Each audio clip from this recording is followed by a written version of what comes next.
საქართველოს წინააღმდეგ მიმდინარეობს რამოდენიმე სახის ბრძოლა.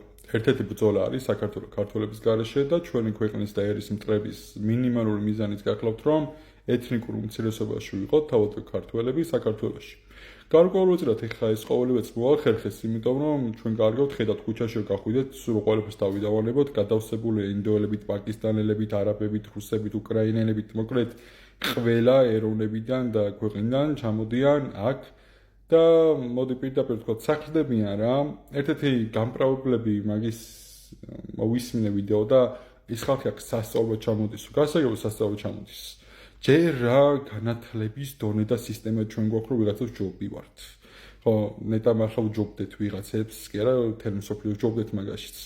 მაგრამ ამავდროულად ეხა ეგ ჩამოდიან აქ და აქ რომ საქმდებიან. ეგენი ხო ანაცნობენ ქართველ მუშახელს. ეგ უკვე აი გლოვოდოვოლძეც მოვიყვანოთ მაგალითი, ჩანაცვლება მიმდინარეობს სხვა ეროვნების ადამიანებით ქართველების.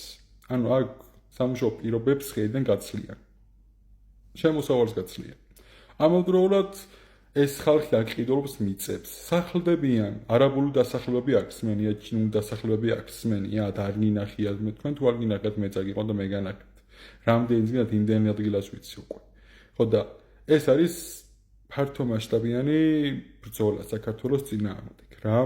ეს დაიწყო შევარდნის დროიდან, გააგრძელა სააკაშვილმა და აგრძელებს ივანიშვილიც და ქართული ოცნებაც.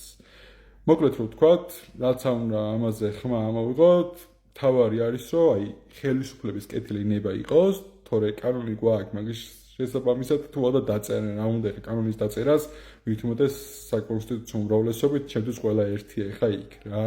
ნაციების და ქოცების კიდე დიდი ხელი ერთმანეთში გარიგებულები არის, იმიტომ რაც სააკაშვილმა დაიწყო, ესენი აგრძელებენ, უბრალოდ უფრო ისე რომ აი ნაციები კიდათ, მეც ნაცი მინდა, არც ქოცი მინდა და არც შევანაძის მხარში დგომი არ მჭირდება არავინ რა. ჩემთვის თავარი იყო მერაბი და ზვიედის ინტერესები იყოს და ისეთი ქვეყანაში გვაცხოვროს ღმერთმა, როგორ ქვეყნისთვისაც ჩვენი გმირი წინაპრები თავს წირავდნენ.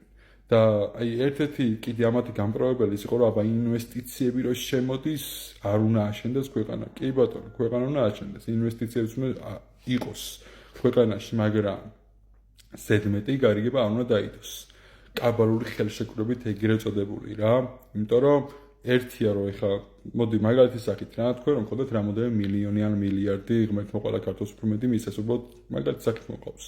და სადაც უცხო ქვეყანაში ჩადოთ ინვესტიცია მრავალ მილიონიანი. ეხა იქ თქვენ არ იტყვით რომ მოდი აი ჩემი მუშახელს ჩამოვიყვან, ჩემს დავასაქმებ, აქ შევიძინოთ თუნდაც 40 წლით იჯარით რო იღებენ. და 50 წლით ეგეც პრობლემა არის. ეხლა არავინ არ მითხეს 40 და 50 წლის მერე ვიღაცა იტყვის რომ აი გაჩუქებთ ამ ყველაფერს და ჩვენ წავალთ. მოკლედ, პრობლემა უნდა ვეძებოთ მთავრობაში რა. მთავრობა უნდა მივიყვანოთ ყოველთვის იმ გადაწყვეტილებამდე, რომ ესეთი რაღაცები არ მოხდეს და საქართველოში ქართველებს ხელი შეუწყონ და ამავდროულად საქართველოს დაზიანება და ქართველი ერის დაკრინება არ მოხდეს. ასე რომ მარტო პოსტებით Facebook-ზე, თუნდაც ახლა ვიდეოს ჩაწერით, ახლა ხედავთ აი აგრესიასაც მაქსიმალურად ვიკავებ რა ყოველთვის ყველა ჩემ ვიდეოში და საჯარო საუბარშიც კი არა ისედაც საუბარში, იმიტომ რომ ამას სჭირდება ყველაფერს ქრისტიანული გონიერება და უმნიშვნელოვანესი არის საზოგადოება იყოს მოწოდების სიმაღლეზე. ანუ გულისხმობ იმას, რომ ყველა მნიშვნელოვან საკითხზე არ გვჭირდებოდეს ვიღაცის დაცახება, მით უმეტეს ამ ოცნება ნაციების და მათი პროპაგანდისტი ტელევიზიების თუ ცნობადი პიროვნებების ეგრეთ წოდებული ინფლუენსერების. ხო? უბრალოდ საზოგადოება იმ მოწოდებაზე რომ იყოს, რა მოწოდებაზე საჭირო არის და ეს ძალიან მნიშვნელოვან ცვლილებას მოახდენთ. ჩემგან კი თხოვნა იქ მექნება რომ გამომიწეროთ ჩემს ყველა პლატფორმაზე, იმიტომ ყოველთვის ვიზღუდები როგორც ყოველთვის და ვიაქტიუროთ რა. მარტო ბოლის გამოშვება პოსტების წერით თუ ვიდეოების ჩაწერით არ ხდება ასე საქმის კეთება. ძალიან ბევრი აქციაში მიმიღია მონაწილეობა, ძალიან ბევრი აქციის ორგანიზებაშიც მიმიღია მონაწილეობა, ზუსტად ვიცი რა როგორ კეთდება რა. ანუ ყოველ შემთხვევაში ჩემი გამოცდილებიდან გამომდინარე შემიძლია საქმე ისე ვაკეთე, რომ თუ მაქსიმალურ შედეგს ვერ დავდებ, მინიმალური ყოველთვის გავაკეთო. ხო და გავამიწერეთ, გადააზიარეთ ახლა ეს ვიდეო და აუცილებლად მოიწონეთ, იმიტომ რომ სოციალურ მედიებში აუცილებელია რაც შეიძლება მეტი მოწონება, გაზიარება და კომენტარება გქონდეს, რომ რაც შეიძლება მეტ ადამიანთა უბრალოდ ხმა მივაწვდირო. მადლობა ყურადღებისთვის, დროებით გეშვიდობებით და გამოწერა არ დაგაუწყდეთ. ერთად ვიბრძოლოთ საქართველოს ევროპული ინტერესებისთვის რა, იმიტომ რომ მე ვფიქრობ, ჯობს იბრძოლო რაღაცისთვის, ვიდრე იცოცხლო არაფრისთვის. მადლობა ყურადღებისთვის.